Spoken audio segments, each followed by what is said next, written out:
Assalamualaikum warahmatullahi wabarakatuh. Bertemu lagi dengan saya, Rafika Diana Rahmi. Di video kali ini, saya akan menjelaskan tentang manajemen berbasis sekolah atau madrasah atau yang familiar dengan singkatan MBS.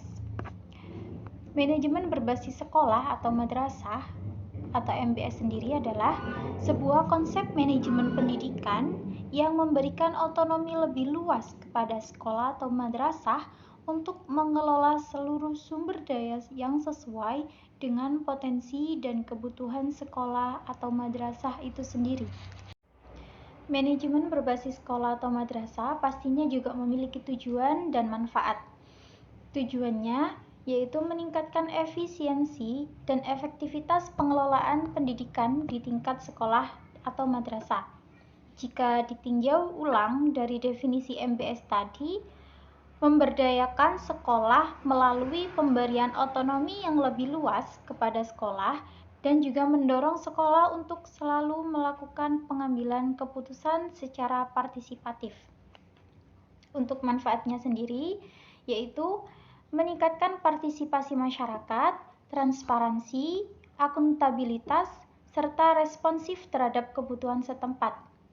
Perlu diingat kembali bahwa tujuan utama manajemen berbasis sekolah adalah untuk meningkatkan kinerja sekolah, terutama meningkatkan hasil belajar siswa. Selanjutnya, kita beralih ke komponen utama manajemen berbasis sekolah atau madrasah. Yang pertama, ada kurikulum yang mencakup tentang pengembangan kurikulum sesuai kebutuhan sekolah atau madrasah. Yang kedua, yaitu sumber daya manusia yang mencakup tentang pengelolaan dan pemberdayaan guru serta tenaga kependidikan yang lainnya. Dan tiga, yaitu penganggaran mencakup tentang seluruh alokasi dan penggunaan dana sesuai kebutuhan sekolah atau madrasah. Selanjutnya, yaitu peran kepala sekolah atau madrasah dalam implementasi manajemen berbasis sekolah atau madrasah. Yang pertama, yaitu visi dan misi. Dalam hal ini, kepala madrasah berhak merumuskan visi dan misi sekolah madrasah yang jelas. Dan yang kedua, yaitu pengambilan keputusan. Mengambil keputusan secara partisipatif dan juga transparan.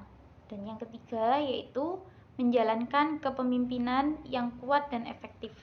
Kepala sekolah sebagai pemimpin memiliki kemampuan untuk mempengaruhi dan mengarahkan semua bawahan dalam hal membantu melaksanakan seluruh tugas-tugasnya. Selanjutnya, partisipasi masyarakat dalam implementasi manajemen berbasis sekolah atau madrasah. Yang pertama, di sini ada orang tua. Orang tua terlibat dalam pengambilan keputusan dan pengelolaan sekolah atau madrasah.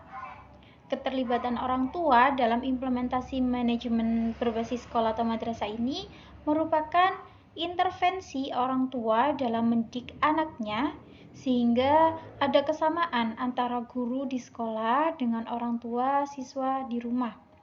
Sehingga hubungan sekolah dengan orang tua siswa terjalin dengan harmonis.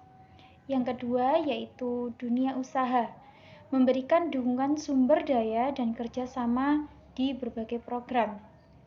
Yang ketiga, yaitu masyarakat, berpartisipasi dalam kegiatan dan pengawasan di sekolah atau madrasah. Partisipasi masyarakat dinilai sangat penting di tahap ini karena dengan adanya partisipasi dari masyarakat akan menghasilkan pengawasan atau kontrol internal.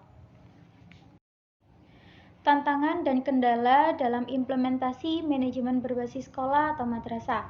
Yang pertama, yaitu mindset perubahan. Resistensi terhadap perubahan berbagai pihak. Yang dimaksud resistensi di sini adalah sikap atau tindakan yang menentang, melawan, atau menghalau suatu tekanan atau perintah ataupun anjuran yang datangnya dari luar. Kedua, yaitu kompetensi sumber daya. Kurangnya kompetensi guru dan tenaga kependidikan tentunya juga menjadi kendala implementasi MBS atau M. Yang ketiga, yaitu dukungan kebijakan. Keterbatasan dukungan kebijakan dan regulasi dari pemerintah. Dan yang terakhir, budaya partisipasi.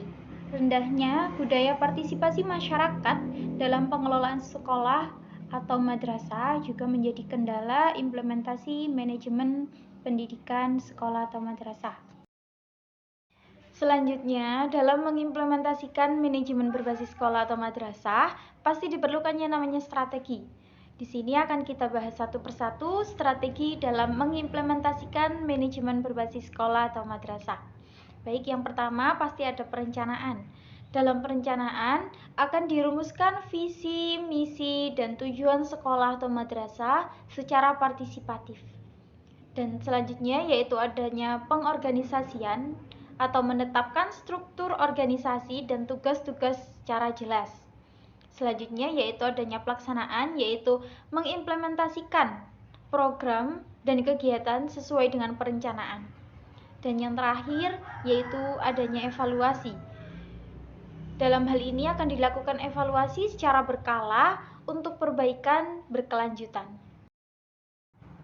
Terakhir dapat kita simpulkan bahwa manajemen berbasis sekolah atau madrasah merupakan konsep yang penting untuk meningkatkan kualitas pendidikan.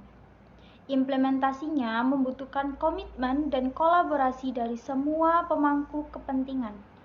Dan rekomendasi utama di sini adalah penguatan kebijakan, peningkatan kapasitas, dan penumbuhan budaya partisipasi dari masyarakat sekitar. Sekian dari saya, see you in the next video. Wassalamualaikum warahmatullahi wabarakatuh.